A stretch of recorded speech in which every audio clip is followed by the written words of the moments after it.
મિત્ર ગુજરાતીના નવા વિડીયોમાં આપનું ઘણું સ્વાગત છે. આપણે ડિસ્કસ કરશું 1 જૂન માટે શું બાઇંગ ઝોન હશે, શું સેલિંગ ઝોન હશે, અને એ દિવસે એક માર્કેટ મોસ્ટ ઓફલી સેન્ટિમેન્ટ ઉપર જ ચાલશે.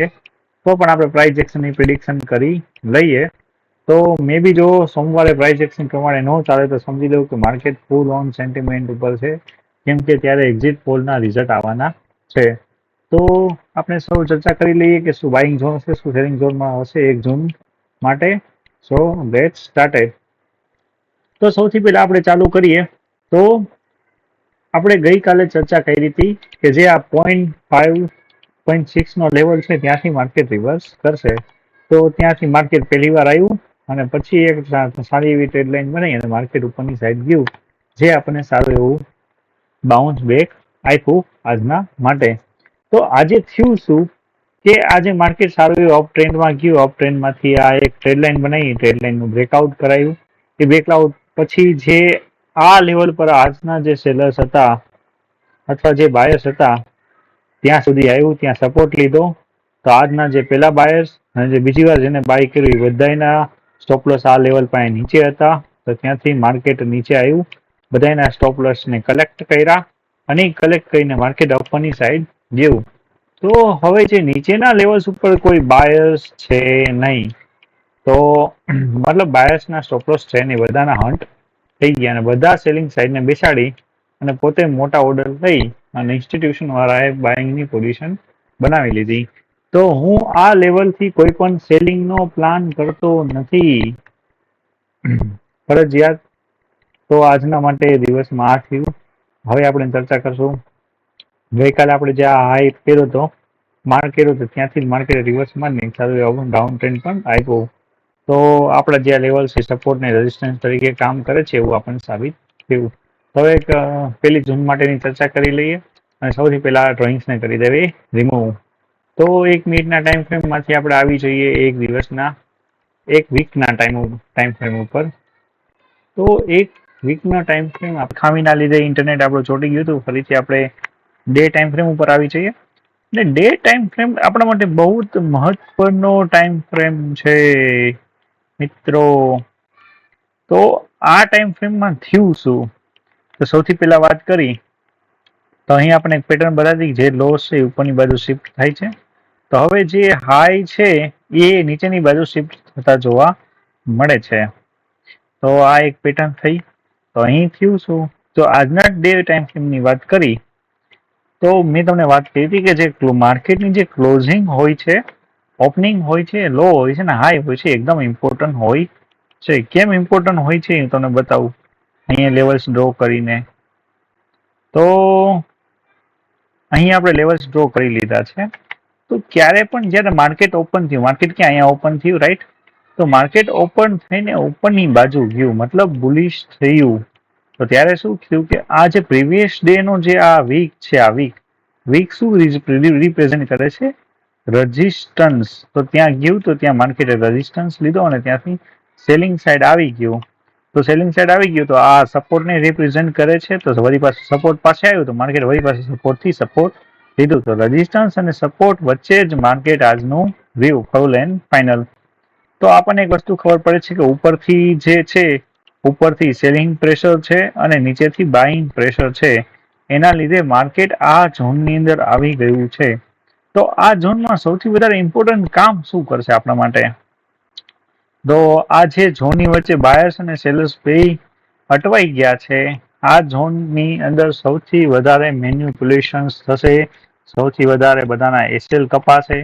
કેમ કે બે બાજુ પ્રેશર જોવા મળે છે આપણને. તો સંભાળીને ટ્રેડ કરવું, અથવા એક સિમ્પલ લોજિક હશે કે જો આનું બ્રેકડાઉન નીચેની સાઈડ જાય તો માર્કેટ નીચે જશે ને આનું બ્રેકડાઉન ઉપરની સાઈડ જાય તો માર્કેટ ઉપર જશે. આનાથી વધારે કોઈ ક્લિયર એન્ડ કટ સ્ટ્રેટેજી હોઈ શકે નહીં. આને ફોલો કરવી તો કરી દેજો. તો એ વાત કરી. તો આજે સૌથી પહેલા આપણે લેવલ્સને માર્ક કરશું અને લેવલ્સનું માર્કિંગ પણ એવી જ રીતે કરશું કે જે હતું એ રીતે.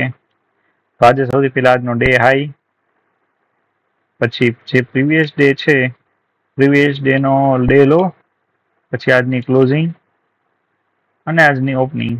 બે લગભગ પાસ છે, બહુ ફેર છે નહીં. આટલી વસ્તુ આપણે સૌથી પહેલા માર્ક કરી દઈશું ચાર્ટની અંદર. ચાર્ટની અંદર ત્યાંથી માર્ક કરીને આપણે 4 વર્ષના ટાઈમ ફ્રેમમાં આવી જશું.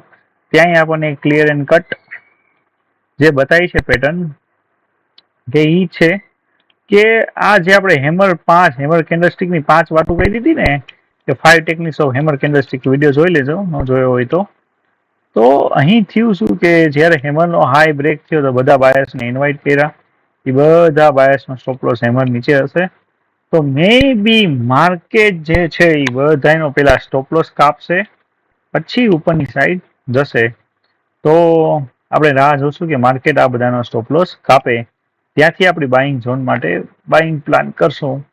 કેમ કે બધાના સ્ટોપ લોસ અહીંયા હેમરની નીચે હશે. તો આપણા માટે clear and cut selling position છે.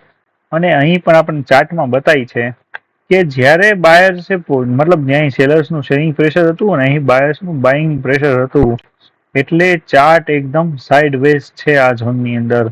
તો આ ઝોનની અંદર આપણે નો કોઈ બાઇંગ પ્લાન કરશું, નો કોઈ સેલિંગ પ્લાન કરશું. તો આ ઝોનને એકદમ સાઇડવેઝ ઝોન તરીકે કન્સિડરેશન કરશો. તો આ ઝોનમાંથી હવે 30 મિનિટની ટાઈમ ફ્રેમમાં આવી જશું. આપણને કોઈ પેટર્ન્સ બતાતી હોય આપણે પેટર્ન્સને આઈડેન્ટિફાઈ કરશું. તો આઈડેન્ટિફાઈ કરવા માટે આપણને એક સારી એવી અને મસ્ત ટ્રેડ લાઇન બતાવી છે 30 મિનિટના ટાઈમ ફ્રેમ ઉપર. જે આ ટ્રેડ લાઇન છે, આ ટ્રેડ લાઇનને આપણે માર્ક કરી દઈશું. જો કોઈ ઉપરથી કોઈ ટ્રેડ લાઇન આવતી હશે તો ઉપરથી કોઈ ટ્રેડ લાઇનને પણ માર્ક કરી દઈશું. તો આપણા માટે જો કોઈ ઉપરથી કોઈ ટ્રેડ લાઇન બતાતી નથી હાલ ફિલહાલ માટે, તો કોઈ માર્ક કરશું નહીં. પણ એક જે ઝોનનું જે સ્ટ્રક્ચરિંગ છે એ સ્ટ્રક્ચરિંગ જોવી તો આ પ્રકારની એક બીજી ટ્રેડ લાઇન પણ આવે છે. આ બે ટ્રેડ લાઇન એકદમ શાક્ત્રો એવો ઝોન બનાવે છે. આ ટ્રેડ લાઇન છે, થોડી ઘણી એડજસ્ટમેન્ટ કરીને વીકથી વીક અડાડી દઈ ટ્રેડ લાઇન કમ્પ્લીટ થઈ જશે. માર્કેટ એક પેટર્નમાં આવી ગયું. હા, આવી ગયું 30 મિનિટના ટાઈમ ફ્રેમમાં. વળી પાછા 15 મિનિટના ટાઈમ ફ્રેમમાં જશું. 15 મિનિટનો ટાઈમ ફ્રેમ પણ એ જ કે છે. એક અહીં એક બીજી પણ વસ્તુ છે કે કોઈને સ્માર્ટ મની કન્સેપ્ટ વિશે ખબર હોય તો આ જે છે ને આને કહેવાય order block. Order block OB તરીકે પણ ગોઠવવામાં આવે છે. કે આ જે બે કેન્ડલ છે, આ પહેલી કેન્ડલનો હાઈ અને બીજી કેન્ડલનો લો, આ બે વચ્ચે એક ગેપ છે. ગેપ ફરી પાછું માર્કેટ આનો હાઈ બ્રેક કર્યો, ત્યાં ગેપને આવીને ફૂલફિલ કર્યું અને ત્યાંથી માર્કેટને ઉપરની બાજુ જવાનો પ્રયત્ન કર્યો, પણ ઉપરની બાજુ ગયું નહીં. મતલબ કે આ જે ઓર્ડર બ્લોક છે, આ ઓર્ડર બ્લોક એકદમ ફેલ થઈ ગયો. આ ઓર્ડર બ્લોક કામ ક્યારે કરે? માર્કેટ જયારે ફેર વેલ્યુ ગેપ પૂરી કરે, માર્કેટને ઉપર જાત, ફરી પાછો એક ફેર વેલ્યુ ગેપ હોત તો માર્કેટ ફરીવાર અહીં આવીને બીજી વાર આપણને અપ ટ્રેન્ડ મૂવ જોવા મળે. પણ આ ઓર્ડર બ્લોક એકદમ ફેલ થઈ ગયો છે. તો સ્માર્ટ મની કન્સેપ્ટ પણ શીખતું રહેવું, ક્યાંક આપણને વિડીયો બતાવી તો આપણે જોઈ શકીએ છીએ. જો તમારે સ્માર્ટ મની શીખવું હોય તો કોમેન્ટમાં જરૂર ટાઈપ કરજો. તો આ બે જે ટ્રેડ લાઇન છે એ બે ટ્રેડ લાઇન વચ્ચે જ આપણે વિચારશું, પછી જ આગળ જશું. અધરવાઇઝ આપણે આગળ વધશું નહીં. તો આ બે ટ્રેડ લાઇન છે. અહીંયા ઘણું બધું મેન્યુપ્યુલેશન થઈ ગયું છે, એટલે હું વાત નથી કરતો આજના દિવસ માટે.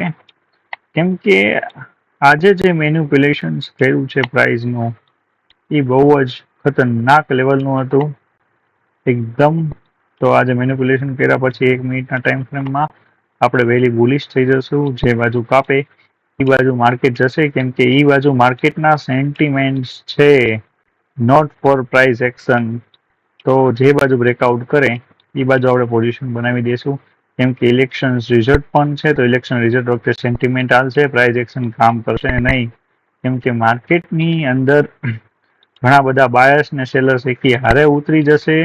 તો if you try to avoid it, don't try it, કેમ કે લોસ થશે. તો આવા હાઈલી વોલેટાઇલ માર્કેટમાં સંભાળીને કામ કરવું. તો આજે હું તમને બતાવી દઉં કે આજે માર્કેટે કર્યું છું. 1 મિનિટના ટાઈમ ફ્રેમની અંદર આવી જશું. 1 મિનિટના ટાઈમ ફ્રેમની અંદર માર્કેટે એક આ ટ્રેડ લાઇન હતી જે ક્યારની આવતી હતી નીચેથી. આ માર્કેટે ટ્રેડ લાઇનને આજ મેનિપ્યુલેશનની વાત કરું છું કે આ ટ્રેડ લાઇન ઉપર માર્કેટ કન્ટિન્યુઅસલી સપોર્ટ લેતું હતું, આનું બ્રેકડાઉન કરાયું. પછી આ જે ડે લોઝ પાસે પણ માર્કેટ હતું, આજનો જે ડે લો હતો, ડે લો પાસે માર્કેટ હતું. આ રહ્યું, આનો ડે લો માર્ક કરી દઉં. યસ, આ રહ્યું ડે લો. તો માર્કેટ કન્ટિન્યુઅસલી અપસાઇડ હતું. આજના ડે લો પાસે આવ્યું, ડે લો થી બાઉન્સ બેક લીધું તો વળી પાછા બધાના એસએલ્સ નીચેની સાઈડ અવેલેબલ થઈ ગયા.